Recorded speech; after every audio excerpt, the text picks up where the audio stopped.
We place a high value on worship here at EBC. We love to gather on Sunday mornings and we love to sing. We have put this video series together to give you a brief overview of our identity as a ministry and our strategy for living that ministry out. Welcome to part 2 of the series, our vision for discipleship. As I mentioned in part 1, the purpose of our church is to follow Jesus' final earthly command to make disciples of the nations. EBC worship has its own unique expression of this purpose. This expression is what we refer to as a mission. The mission of our worship ministry is to magnify God's glory in the minds, hearts, and lives of His children. In this video, we'll take a look at our mission in practice. The realization of our mission starts with our vision, because our vision helps us to identify a clear path forward. Our vision for the worship ministry is to create a culture of discipleship. We want to see everyone who attends our Sunday morning worship services encounter Jesus and grow in their relationship with Him. We also want to see God raise up worshipers who are gifted to lead worship, equipped to do it with theological soundness, and have a conviction to grow in both their personal character and competency to serve. In other words, we want to make disciples.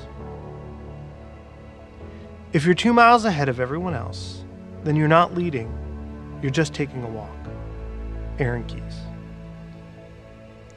In order for us to make disciples, we have to walk alongside of others. A casual reading of the Gospels makes it clear that if we're not coming alongside others and training them up to do the work of the ministry, then we're really not leading, at least not like Jesus. Both Matthew and Mark tell us that Jesus called His first disciples as soon as He started His public ministry. These men walked alongside Jesus for 3 years, and in that time, Jesus discipled them to do even greater works than He did. And His final act and word to His disciples before the ascension was an exhortation to lead just like Him by making disciples. Here at EBC, our discipleship process is guided by what we call the 4 E's. The 4 E's are not some kind of pie-in-the-sky concept. They are principles that Jesus put into practice when He was working with His own disciples. The 4 E's are engaging, establishing, equipping, and evangelizing. This model provides us with a perfect template for discipleship in the worship ministry. Engaging. Through worship, we engage God and each other. This is why we put a strong emphasis on both the vertical and horizontal aspect of worship by saying, worship is for God in its ends and for us in its means. In moments of corporate worship, each member, from the most immature to the most mature, praises God and participates in discipleship by simply exhorting and encouraging each other through the songs that we sing. Establishing. We want each member of the worship team, from the production techs to the musicians, singers, and worship leaders, to be proactively established in community. We want to be more than just a collection of warm bodies that can keep rhythm and carry a tune. We want to be a vibrant community of servants who are committed to God, each other, and our church. Equipping. Scripture is abundantly clear. The work of the ministry does not rest with a select group of highly trained professional clergymen, but with the saints who make up the church. This principle was established by Jesus and reinforced by Him and His disciples throughout their ministries.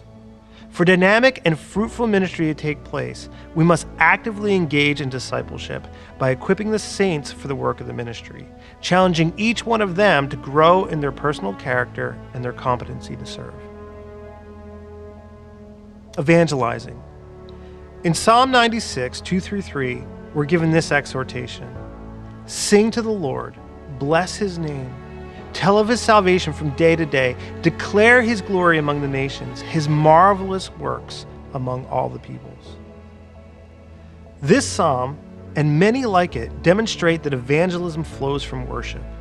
As John Piper famously said, missions exist because worship does not. A point that is driven home by the Apostle Paul himself when he tells the church at Corinth that right worship leads to conversion. The primary platform for our discipleship efforts will be our worship team. For true discipleship to take place, each member of the worship team, from the production techs to the worship leaders, need to be consistently growing in their personal character and competency to serve. We don't expect team members to be perfect, but we do expect every team member to be on a trajectory of personal growth and development. We want each video tech to walk in spiritual integrity and be the best video tech they can be. We want each worship leader to walk in spiritual integrity and be the best worship leader they can be. To facilitate the growth of character and competency for all our team members, we will provide multiple training opportunities throughout the year. We will hold quarterly all-team trainings, which will serve as the primary venue for character development. In addition to all team trainings, we will hold periodic trainings specific to various members of the team and their roles. For example, there will be specific trainings held for production techs, musicians, and vocalists. The worship leaders will receive an additional level of training to supplement the ongoing training they receive with the rest of the team. In general, our training will be guided by the following 4 stages of development. Stage 1, I do, you watch. Stage 2, I do, you help. Stage 3, you do, I help. Stage 4, you do, I cheer. For more information on the stages of development, please watch the video, Building a Discipling Culture, Multiplying Life. You can find a link in the description below. Well, that wraps up our 2-part series on the worship ministry here at EBC. Thank you so much for taking out the time to watch these 2 videos in order to get a better understanding of our heart for worship and our heart for discipleship.